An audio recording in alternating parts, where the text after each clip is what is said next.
All right, good morning, everyone. As most of you would know, our summer vacation is approaching soon. And every year during my summer vacation, I would try to spend at least some of my time back at Vancouver, BC, Canada. Now, I make this trip back to Vancouver every year because going back to Vancouver feels like going back home to me. However, the concept of home had always been confusing to me. I am someone with a Chinese ethnicity, born into the US, therefore with an American passport, yet grew up almost solely in Canada. Thus, whenever someone asks me where I'm from, I can never give them a definitive answer. And the question of my identity had always confused me. I'd like to imagine that this was very much like the situation of a Jewish man living in the early 20th century, because like a Jewish man, I was living away from the land of my ancestors. But unlike a Jewish man, I knew that I always had a place to come back to. In China, as I am here now, I always had a place to come back to where I can retrace my ancestry, flourish my own culture, and enjoy the safety of those around me that are my own people. This was something that a Jewish person did not have back in the early 20th century without the creation of Israel. After the Jewish population had been expelled from their land by the Roman Empire, they were scattered all over the world, most of them choosing to live in Europe. However, not everyone around them was welcome with their presence, as anti-Semitism began rising in the late 1800s, persecution against the Jews. So, as the persecution against the Jews started rising, the Jews started to believe in the idea of Zionism, the idea that one day they'll need their own homeland in order to sustain their culture and protect themselves from persecution.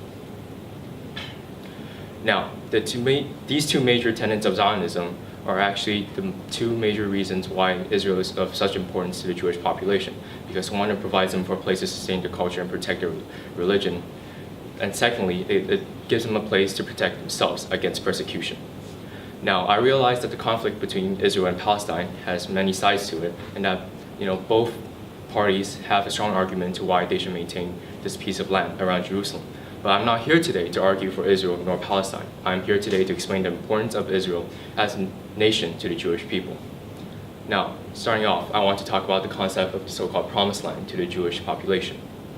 Now, the Jewish people think that God had promised Abraham, their father of their religion, this piece of land around Jerusalem. But however, we must also remember that the Palestinians also believe that this land was promised to them, because in their religion, Islam, they also believe in Abraham as their father. So when God had promised Abraham this piece of land, both sides believed that this was biblical evidence that this piece of land belongs to them. But however, the ties of the Jewish people to the land of Israel is much more than just religious. They have deep historical and cultural ties. When archaeologists or historians conduct expeditions or digs around the land of Jerusalem, what they find are not Palestinian artifacts. What they find, however, are Jewish coins, potteries, and other Jewish artifacts. Thus, from this we can see an evidence of historical and cultural Jewish ties to this piece of land. Now, to think of this an example, I sometimes think that the Promised Land to the Jewish people kind of symbolizes a family home, while the Palestinians tied to this land is sometimes symbolic as a motel. Now, I make this exaggerated example because, for me, the Jewish people had lived in Jerusalem for much longer, for 3,000 years, and they've embedded a lot of their culture, a lot of their history belongs to this piece of land. But compared to them, the Palestinians have lived there for a much shorter period of time. And I want to refer back to Mark Twain's trip to Palestine back in 1870, when this was supposedly the time of Palestinian occupation. Now, according to US Senator James Info, Mark Twain had said that this land was a silent mortal expanse. We never saw a human being in the whole realm. There was hardly a tree or shrub anywhere. Even the olive and the cactus, those fast friends of a worthless soil, had almost deserted this country. So thus, from this we can see that the Palestinians never really established a flourishing culture there. They've never really established a city. And we remember that Palestine was never really a country before Israel was created. So thus, from this we can see that the Jewish population has a much deeper historical and cultural importance to this piece of land compared to the Palestinians. But moreover, the importance of Israel as a nation to the Jewish population does not only lie in the religious, historical, and cultural ties. Israel also provides the Jewish population with safety, with a place for them to stand united together against persecution. And to think of this, I would like to refer us back to a popular movie trilogy, the Matrix movies. Now, for those of us who had watched the Matrix, we will realize the movie plot goes in that the robots had overtaken Earth and they've enslaved humanity, and those sole remaining humans had to build a city in order to defend themselves.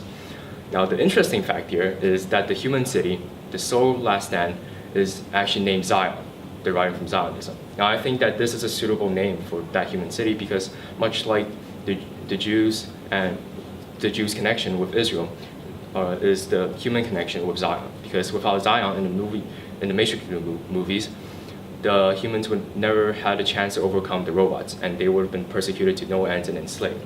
Now, the Jewish people were in a similar situation because without Israel, the Jewish population had to go through perhaps what was the most horrible and terrifying event in human history, the Holocaust.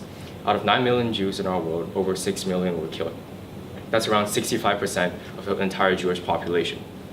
Thus, and this is not the only example of heavy persecution against the Jews, because I want to refer back to the time during World War I, because at that time, a large population of the Jews were actually living in Russia.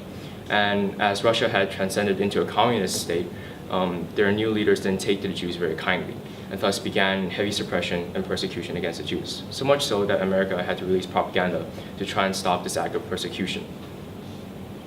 So from this we can see that the true safety the Jewish people can reach is only with Israel. It's only that when they have their own nation that they can stand united and defend themselves with their own race instead of relying their lives on hands of others. So to conclude my speech here today, I want to note that the importance of Israel to the Jewish population is actually much like the importance of our home nations to us. But like what Thomas Paine had said, what we obtain too lightly, we esteem. What we obtain too cheaply, we esteem too lightly. So even though we can flourish in our own cultures every day and we thrive in the protection of our own people, we never really appreciate those benefits enough because every day we've lived with that every day in our lives, and we've never had a day without that, But the Jewish people, it's finally gaining those abilities. It's after centuries of not having a homeland. It's after centuries of being persecuted and separated from your people that makes the land of Israel so important. And I just want to know how territorial humans are as creatures, because I, for one, hate it when my lunch basketball court or my lunch table gets taken away from me, and I certainly don't look forward to being part of my friends at the end of this year. So thus, it's just so painfully hard for me to imagine to lose my entire nation for centuries, to be separated from my own race of people, and because of that, face extreme racism and persecution against my ethnicity. So thus, the importance of Israel as a nation is so important already, but it's finally gaining that after centuries of not having it. It's finally gaining that ability to flourish your own culture and sustain your own religion and sustain your own race. It's finally having that protection after having more than half of your population wiped out. I think that adds on to the tremendous importance of Israel as a nation to the Jewish population. Thank you.